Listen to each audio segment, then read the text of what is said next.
Hallo, ik ben Michel Lams, Customer Relationships Manager voor Ambits.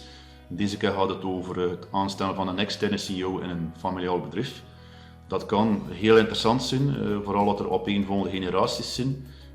Om te zien van, is er wel degelijk interesse van de opeenvolgende generatie? Beschikken ze over de nodige ambitie of competenties enzovoort voor het bedrijf verder te zetten? En natuurlijk is er voldoende eensgezindheid tussen de twee opeenvolgende generaties omtrent de manier waarop dat bedrijf zou worden verder gezet.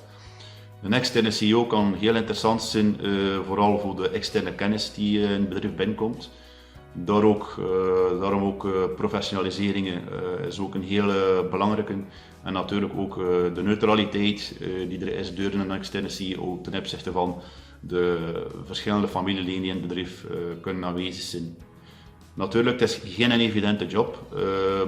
Vooral ook omdat voor de externe CEO heel belangrijk is dat hij voldoende beslissingsbevoegdheden krijgt. Dat het niet zo is dat er toch nog uiteindelijk familieleden zijn die naderhand beslissen hoe dat het moet lopen. Heel moeilijk wordt het uiteraard als dat doorcijpelt naar de medewerkers toe. Dat alleen maar kan voor verwarring zorgen voor iedereen. Wie is er nu eigenlijk de baas? Moeilijk besluitvorming.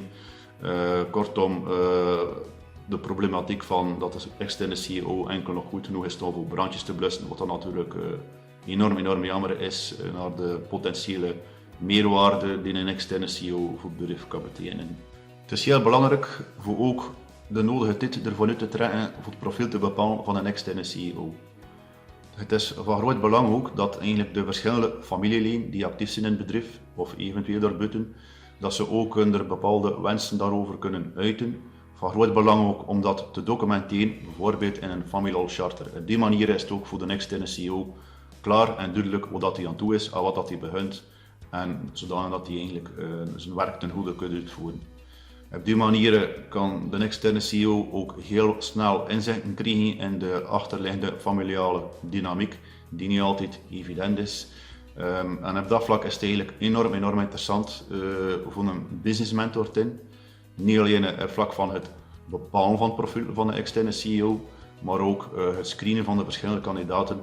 En eigenlijk omwille van zijn neutraliteit is een business mentor eigenlijk ook onontbeerlijk om ter ondersteuning van de externe CEO, zodat hij eigenlijk voor de familiale KMO zich ten volle kan inzetten en de belangen verdedigen van het bedrijf.